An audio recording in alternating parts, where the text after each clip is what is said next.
पूर्वजों के निमित्त से, जो करोड़ों लाखों की प्रॉपर्टी छोड़ के गए, उनके निमित्त अगर हम मूल पाठ करा देवे तो कोई ज्यादा फर्क पड़ने वाला नहीं है। जो सामर्थ्यवान है वो तो करे।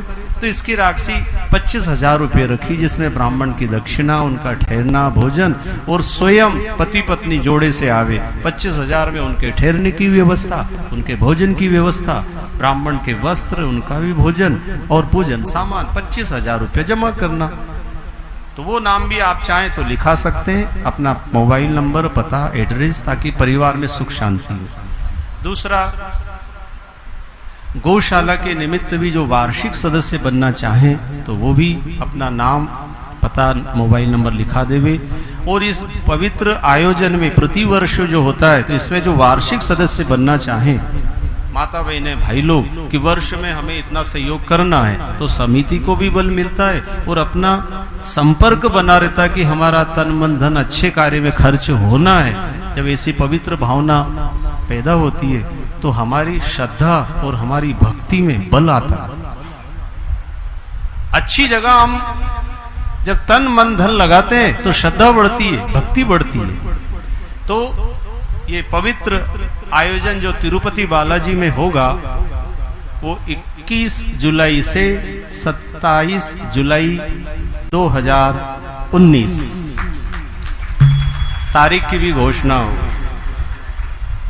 महीना आएगा श्रावण कृष्ण पक्ष, चतुर्थी तिथि, रविवार का दिन,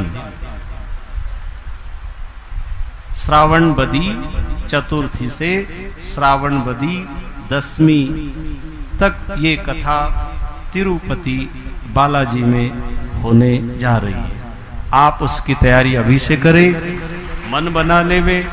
मूल पाठ के लिए भी जो सामर्थ्यवान है, जिनको फर्क ना पड़े, साल भर में आप 2-2 हजार रुपया भी रोज जोड़ेंगे तो आराम से एक मूल पाठ हो जाएगा ना। भाई ये जून चल रहा है और अपनी कथा 21 जुलाई से पूरे 12 महीना अपने पास, 1 साल का समय। तो सब तैयारी करें। और सामान्य सबके लिए 2500 रुपये, 2500 रुपये का शुल्क, जिसमें आपके ठहरना, भोजन, व्यवस्था का शुल्क लिया। और जो कोई भाई लोग चाहे तो वार्षिक सदस्य बने, अधिक सहयोग करना चाहे तो ऐसा नहीं कि 51,000 1 लाख वाले तो अपना क्या उसमें दम रखा है। आप अगर 31,000 दें, 21,000 भी दें, 11,000 भी दें और आपको फर्क नहीं पड़ता है तो जरूर इस कार्य में आप अपनी आहुति प्रदान करें। भाई सबका आह्वान है। और जो असामर्थ्यवान है, सक्षम नहीं है, उनके लिए भी ये सामर्थ्यवान भगवान ने भेज दिए पहले, उनके भाग्य से इनको भी मिलेगा। और आप हम सब इसी तरह से आनंद लेते रहेंगे। तो कथा चल रही थी, अटूट श्रद्धा, अटूट भक्ति होना चाहिए। और ये बढ़ जाए तो भगवान बन गए उखल से। मैया काम में लगी, उखल घसीटते बाहर आए तो यमराज उन वृक्षों को झटका दिया, धड़ाम से गिरे। 2 पुरुष निकले और भगवान से प्रार्थना करते, पूर्व जन्म में हम बहुत बड़े पैसे वाले, धन वाले बाप की संतान थे, लेकिन अभिमान आ गया था। क्यों? जब धन सत्कर्म में नहीं लगेगा भाइयों, और धन बढ़ता जाएगा, तो जब धन बढ़ता है तो अभिमान बढ़ता है, अज्ञान भी बढ़ता है। धन बुद्धि खराब कर देता है। इसलिए जब पवित्र कार्य में धन चला जाता है तो बुद्धि शुद्ध होती है। वो ये कथा ही इशारा कर रही है। कुबेर की संतान थे, इनका नाम था नलकुबर और मणिग्रीव। साधु संत महात्मा आए और उनको प्रणाम नहीं किया। क्यों? हम ही तो इनको दान दक्षिणा देते हैं, हमारे पैसे से तो इनका आश्रम खर्च चलता है, हम तो इनको दान दक्षिणा, भेंट, पैसा, कपड़ा सब देते हैं, इनके पास है क्या? हम क्यों झुके?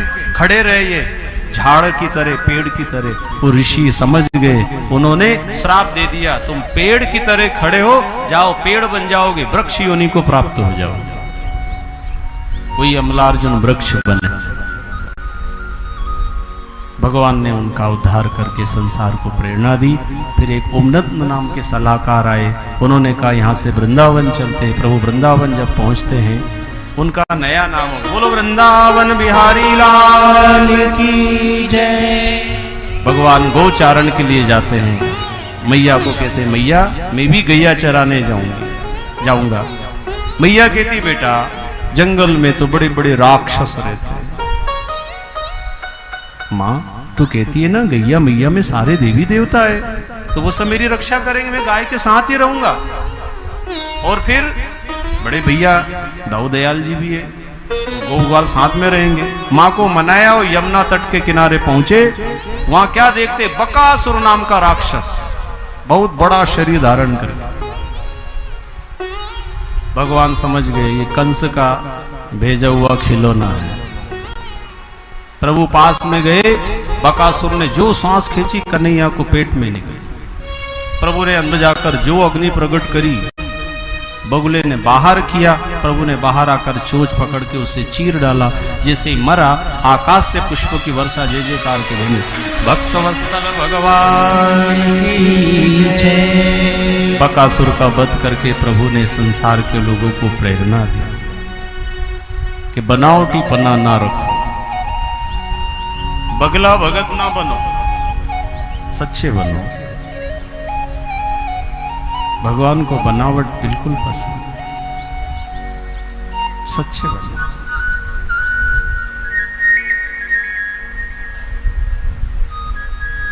जब सच्चाई आ जाती है आपके हृदय में,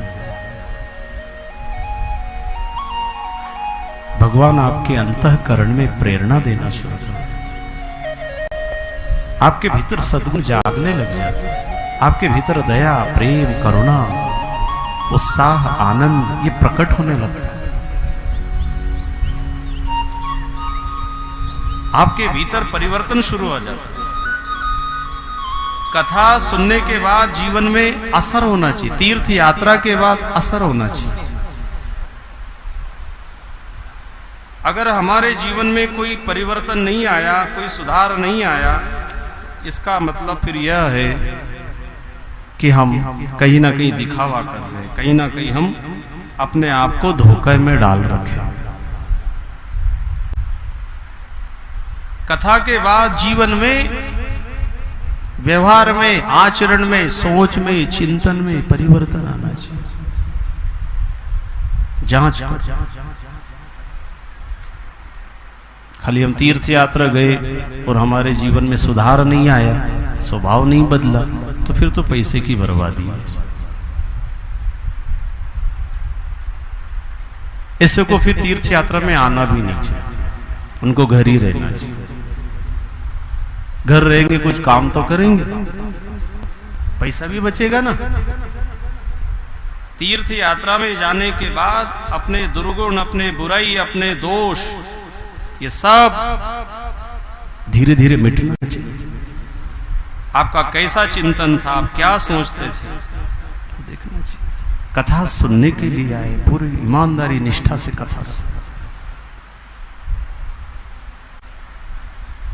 एक चित्त होकर के उन शब्दों को पकड़ो, क्या कहना क्या चाह रहे, हम आए किस लिए।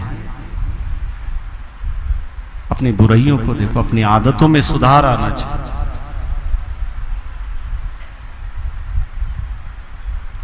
कथा सुनते समय, सत्संग में जब बैठो, पूरे उसमें लीन हो जाओ, डूब जाओ। ये तो उनको कथा में आना नहीं चाहिए जिनका मन ना लगे, ये समय बर्बाद, पैसे की बर्बादी। सबसे प्रेम व्यवहार हो, हमारे द्वारा कोई किसी को कष्ट ना हो, एक दूसरे की हम मदद करें। कथा भी सुने, सावधानी पूर्वक कथा सुने, बात ना करें, मोबाइल ना चलाएं। मतलब ये सत्संगी के गुण होना चाहिए। लाभ क्यों नहीं मिलता, हम कहीं ना कहीं मिस्टेक करते हैं, लापरवाही से कथा सुनते, इसलिए तो सुधार नहीं आता, इसलिए तो फर्क नहीं पड़ता।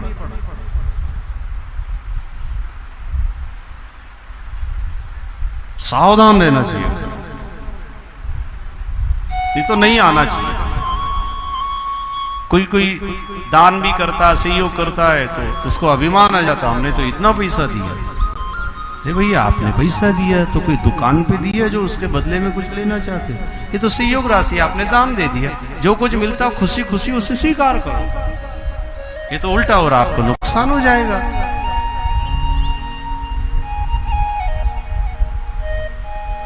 या फिर नहीं आना चाहिए। नहीं आना चाहिए। जिनको अच्छा नहीं लगे, सुविधा ना मिले और इतने 2007 से कथा चल रहे तो वो चाहे ना आए, कम रहेंगे। खूब भजन करने वाले हो, कीर्तन करने वाले हो, ध्यान साधना करने वाले हो और अपने आत्मा का कल्याण करने का जिनका विचार हो वही आगे आया करो। ये तो मत आओ, कोई भीड़ इकट्ठा करना कोई जरूरी नहीं। 100-200 लोग भी अगर होंगे तो भी कथा हो जाएगी। आज हमारे नैमिषारण्य से पधारे भाई श्री राम जी यादव वो बता रहे थे कि गंगोत्री में ऐसा आश्रम है, वहां 200-250 लोगों की व्यवस्था हो सकती है और वहां से 20 किलोमीटर गोमुख है जहां गंगा मैया सतत धारा ऐसी बह रही है। कई अनादि काल से सतत गोमुख से गंगा मैया बह रही, कहां से पानी आ रहा पता नहीं।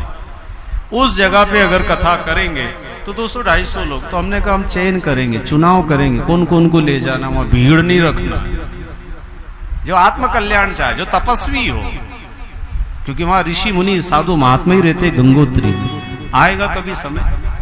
और यहां भी हमने ऐसे जांच चालू कर दी है, अभी 2 दिन और बचे, कौन कौन लायक है उनको ही आगे कथा में आने की अनुमति दी जाएगी। किन के साथ कैसा व्यवहार, भोजनशाला में कहां रुके, कहां ठहरे, कहां जा रहे, कहां आ रहे हैं, कौन भजनानंदी है, कौन सत्संगी है, कौन नाम जप कर रहा है, कौन सेवा कर रहा है, क्योंकि बातें तो सबकी आती ना। तो फिर उनको आने वाले समय में भैया आप कहीं भी जाएं, स्वतंत्र, आपके पास पैसा है, आप कहीं भी कथा सुनो, जाओ, दुनिया है, अलग से जाओ, तो यहाँ आओ, भजन करो, नाम जप करो, आत्म कल्याण के लिए आगे आओ। बहुत समय जा रहा है। और जो सच्चे होंगे, सेवाभावी होंगे, जैसे इतना बड़ा आयोजन है तो उसमें आगे भी, जैसे कल मैंने कहा भाई हमारे आदरणीय सम्माननीय श्री जुगल किशोर जी मालवी जी, अब उनकी एक तो अवस्था ज्यादा हो गई, अब हमारा कर्तव्य, उन्होंने अभी तक हमें सेवा दी है, अब अपना कर्तव्य हम उनकी सेवा करें कि आप निश्चिंत होकर भजन करो, ध्यान करो, साधना करो। अब हम सब मिलकर आपके मार्गदर्शन में कार्य करेंगे। ऐसे आदरणीय अशोक जी डिमोले रात दिन लगे रहते, उनकी दिनचर्या सारा उनका समय लगता है उनको भी कि भाई आप कथा में रहें, आपसे मार्गदर्शन लेंगे, पर कोई जिम्मेदारी आपको न दें जिससे कि आप पूर्णता से भगवान का भजन ध्यान साधना कर सके, एक सहयोग की भावना से। जैसे संचालन में भी हमने भाई को सेवा दी है तो वो इसलिए कि वो और सेवा में लगे रहते हैं मालवी जी, फिर यहाँ की मंच की भी व्यवस्था में उनको आगे आना पड़े, थोड़ा सा उनको हम एक आराम देना चाहते हैं जिससे कि हम सब उनकी सेवा कर सकें इस भाव से। तो इस कार्य में जो भाई निष्कपट भाव से सेवा दे, उनको निशुल्क समिति सुविधा भी देगी, उनको किराया भी देगी, उनको ठहरने की सुविधा भी मिलेगी। जो यहाँ विधिवत कार्य में लगे, हमने कहा भाई नोट बनाओ, इनके नाम लिखो, कौन कर रहा है, कह के नहीं, चुपचाप एंट्री करो और फिर उनका पता एड्रेस लेकर उनको सम्मान से आमंत्रित किया जाएगा और उनकी सुविधा उनको निशुल्क दी जाएगी, क्योंकि ये भगवान का कार्य है। भाई हमारे योग्यता अनुसार हम सेवा दे रहे, जिनके पास धन है उन्हें लाखों रुपए का धन दिया है, जिनके पास समय है वो समय दान करके यहाँ की व्यवस्था को संभाले। कोई लिखा पढ़ी जानते हैं तो बैठ गए, गौशाला के लिए कोई वार्षिक सदस्य बना रहे, लोगों को अच्छी प्रेरणा दे रहे। ऐसे भाई लोग माता बहनें मिलकर के एक दूसरे की मदद करे तो आयोजन तो ऐसा हो किसी को पता भी ना चले, कोई कष्ट भी ना हो और सुख पूर्वक आनंद पूर्वक आत्मा अनुभव करके आप अपने घर लौटो तो तीर्थ यात्रा का पूरा लाभ मिले। मतलब एक सावधानी से काम करना है। हम क्या बोल रहे हैं, क्या खा रहे हैं, क्या भाव व्यक्त कर रहे हैं, हम क्रोध कर रहे हैं, हम घर जैसे ही जीवन अगर यहाँ जी रहे तो बेकार है। अब इतने कथा सुनने के बाद भी अगर सुधार नहीं आया तो फिर कथा में नहीं आना चाहिए। ये बात जमी क्या किसी को? किस किस को जमी? हाथ उठाना।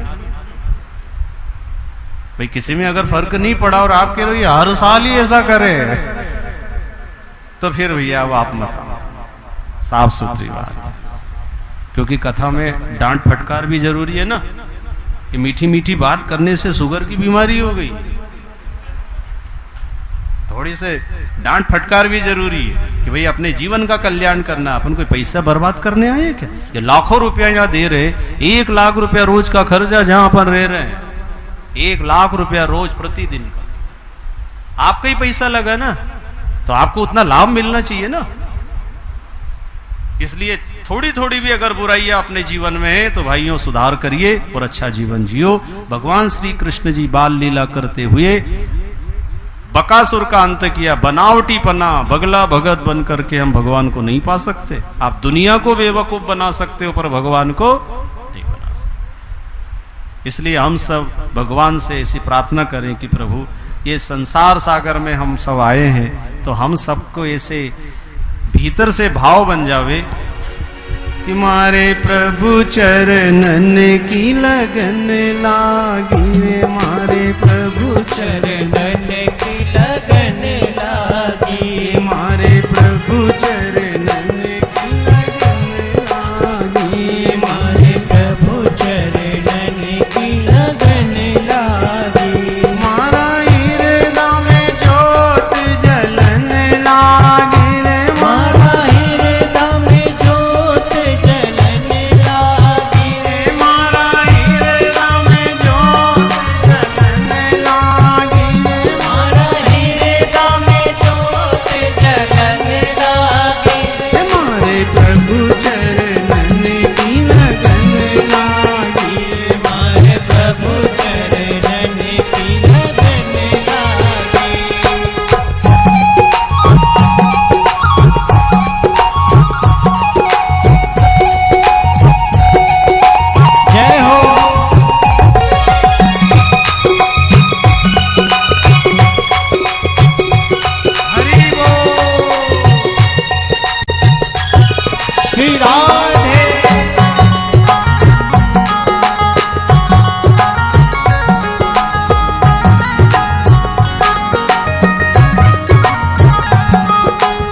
दर्शन से रे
ऐसा अनुभव होना चाहिए, हृदय में प्रकाश हो जाए, नाम में रटन लग जाए, अटूट श्रद्धा भक्ति ईश्वर के प्रति हो जावे, हमारे भीतर परिवर्तन सुधार दिखना चाहिए। आप इतना पैसा समय खर्च करते, आप सब, हम अगर अपने जीवन में बदलाव नहीं आया तो ये सब धोखा हो जाएगा। त्याग वृत्ति बढ़ना चाहिए। दूसरों को कैसे सुख मिले, ये लाखों रुपया का त्याग कर रहे तो क्या लाख रुपए का सुख थोड़ी पाना चाह रहे हैं। अब वो लाख रुपए से कितने लोगों को लाभ मिलेगा। अभी ये चिट्ठी आई है हरदा से, आदरणीय बहन जी शीलाबाई उपाध्याय की तरफ से 5,000 रुपए की राशि तिरुपति बालाजी कथा के लिए। जोरदार करतल ध्वनि से अभिनंदन। जितना सामर्थ्य है, कोई 5,000, कोई 10,000, जिसकी जैसी श्रद्धा है, जरूर इसमें आगे आओ, परिवर्तन आए अपने जीवन में, हमारा धन अच्छी जगह खर्च हो जाए, भगवान चोरी से बचाए, नुकसान से बचाए, अस्पताल से बचाए, नशा से बचाए। कितने लोग बर्बाद हो गए नशा में। सब अच्छी जगह लगा दो ना, भगवान अच्छी बुद्धि देंगे। तो सुखदेव मुनि कह रहे हैं, भगवान श्री कृष्ण जी ने देखा कंस की बुद्धि ऐसी खराब है, धन खर्च भी कर रहा है तो राक्षसों को खिला पिला के कर। एक अघासुर नाम का राक्षस आया अजगर के रूप में, प्रभु ने अघासुर दैत्य को समाप्त करके गोप गालों की रक्षा की। यमुना में काली नाग रहता था, प्रभु ने गेंद का बहाना बनाकर गए और काली नाग का मान मर्दन करके उसे वहां से हटाया, रमणक द्वीप पहुंचाया। यमुना जल की शुद्धता पे पूरा ध्यान दिया और गैया मैया निर्मल जल पीती थी। भगवान ने जल शुद्धि की बात उस समय बता गए थे। आज भी आप हम सबको उस पर बराबर ध्यान देना चाहिए। जो धार्मिक स्थलों पर पवित्र नदियां हैं, सरस्वती, नर्मदा, गंगा, कावेरी और ये ब्रह्म सरोवर कुंड है, इसमें आप नहाए तो अपने कपड़े ना धोएं। भाई स्नान किया तो ऐसे ही नीचों के लिया और जहां रुको ठहरो वहां कपड़े धो, वहां धो के नहीं लाना, साबुन लगा के नहीं नहाना। शरीर के पहने हुए कपड़ों को उतारो, ऐसे ही घड़ी करके पॉलिथीन में लेके आओ और जहां रुको ठहरो वहां धोइए। आप तीर्थ में नहीं धोना, पाप लगता है। कपड़ा धोने आए कि पाप धोने आए? इसलिए ब्रह्म सरोवर में या पवित्र नदियों में जाओ, कोई गंदगी, कोई कुकू चावल चढ़ाना, ये फूल चढ़ाना, ये बंद करो। अब जल की बचत करो भाई बहन, क्योंकि जल को बचाया जा सकता है, बनाया नहीं जा सकता,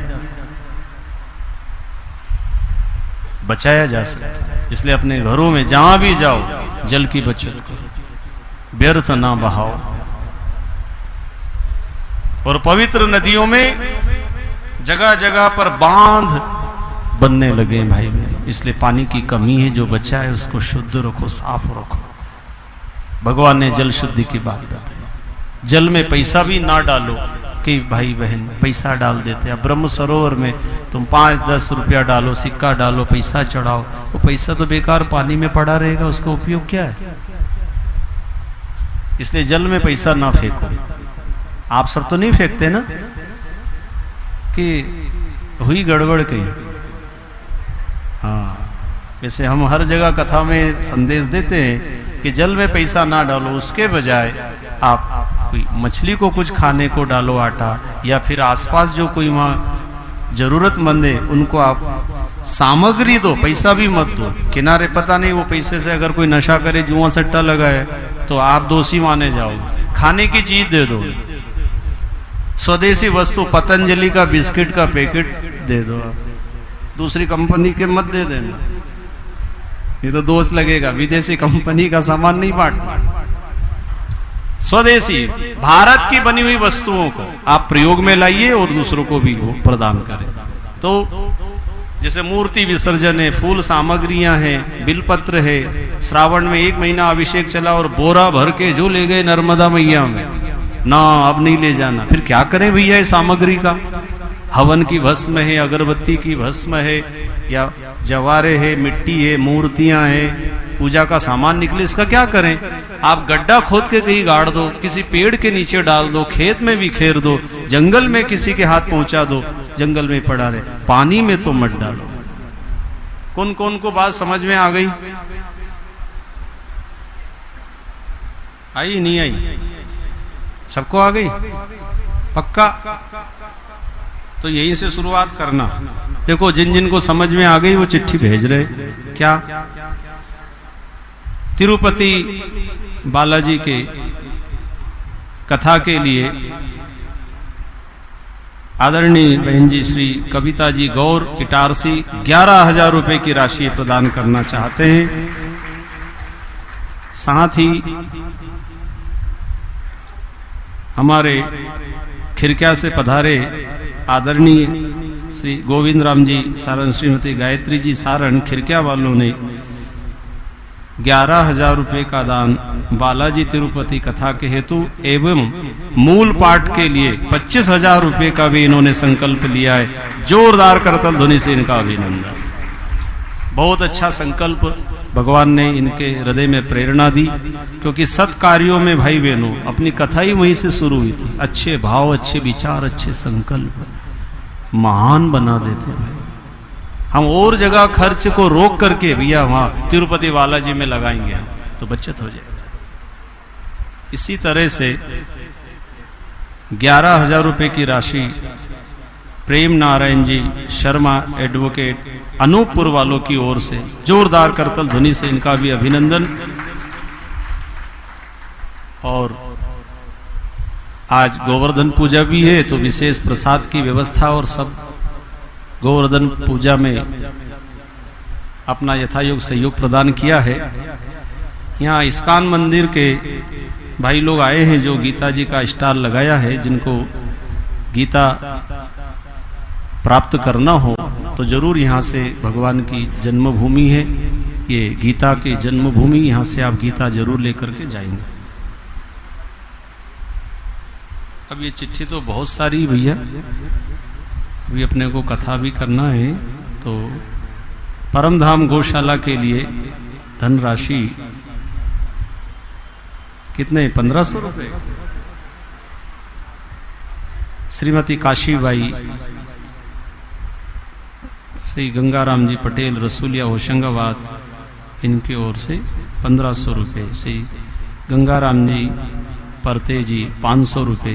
1100 रुपये श्रीमती कमलाबाई सोनी, श्री केसरी लाल जी सोनी होशंगाबाद द्वारा परमधाम गौशाला के लिए। साथ ही तिरुपति बालाजी कथा हेतु 11,000 रुपये की राशि श्रीमती मंजू पत्नी श्री घनश्याम जी सराठे की ओर से 11,000 रुपये की राशि। जोरदार करतल ध्वनि से इन सभी दानदाताओं का अभिनंदन। अब शेष जो भी दानदाता भाई लोग हैं, दानवीर है, वो कार्यालय पर अपने नाम सूची दे करके वो शेष घोषणा आपको कल कर दी जाएगी। 2 दिन का समय है।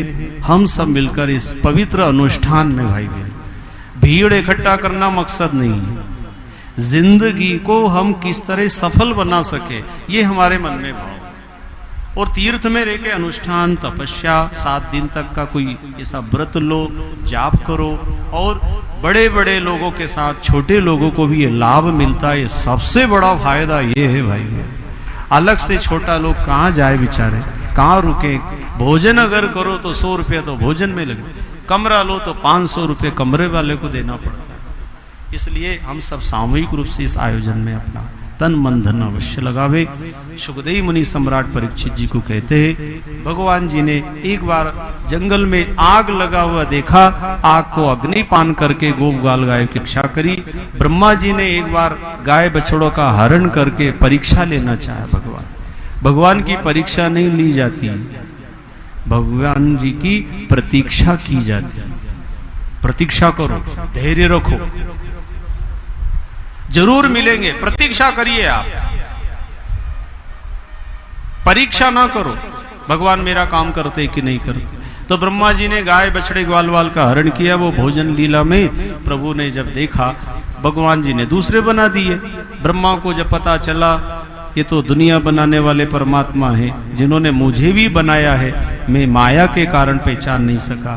प्रभु ने ब्रह्मा जी को कहा, तुमने मुझे पहचानने में भूल की है और तुमने अपने आप को निर्माता माना कि मैं ही करता हूँ। इस संसार में करने वाला तो परमात्मा है, लेकिन मनुष्य क्या, देवी देवताओं को भी ऐसा हो जाता, ब्रह्मा जी को अभिमान आ गया कि मैंने किया, मैं दुनिया बनाता हूँ। इसलिए गोपियों ने कात्यायनी देवी की पूजा करके प्रार्थना की, ओम कात्यायनी महामाये महायोगिन्नधीश्वरी नंद गोप सुतम देवी पति में कुरुते नमः। भगवान कदम की डाल पर आकर के बैठ गए। देखता हूं क्या चाहती मेरी पूजा करके, माया चाहती है या मायापति को चाहती। तो भगवान जी ने देखा इनके मन में सांसारिक वस्तुओं की इच्छा है, क्योंकि नश्वर की चाह होने के कारण भाई बहनों ईश्वर दूर हो गया है। कुछ लोगों ने ऐसा समझ रखा है, मकान में सुख है, धन में सुख है, जमीन जायदाद में सुख है, भोजन में सुख है, कपड़ों में सुख है, मान सम्मान में सुख शांति है। लेकिन जब गहराई से विचार करेंगे, इनसे जब ऊपर उठेंगे तो पता चलेगा सुख तो मेरे भीतर भरा हुआ है। ईश्वरा सर्वभूतानां हृदय से अर्जुन तिष्ठति। जब हृदय में अनुभव होगा तो बाहर के सुखों की इच्छाएं अपने आप खत्म हो जाएगी। भगवान ने गोपियों को, ग्वाल वालों को कहा समय आने पर मैं साक्षात्कार करूंगा। उसी के बाद प्रभु ने क्या देखा, मैया नए नए पकवान बनाकर तैयार करती है। पूछा मैया से कौन सा त्योहार आ रहा है बेटा? इंद्र भगवान का पूजन होगा। अरे इंद्र भगवान कब से बन गए? अरे बेटा ये तो बने बनाए, कोई भगवान बनते हैं क्या? जब से मैं व्यास होकर के घर में आई हूं तब से मेरी सासू माँ भी ये पूजा करती दीपावली के बाद।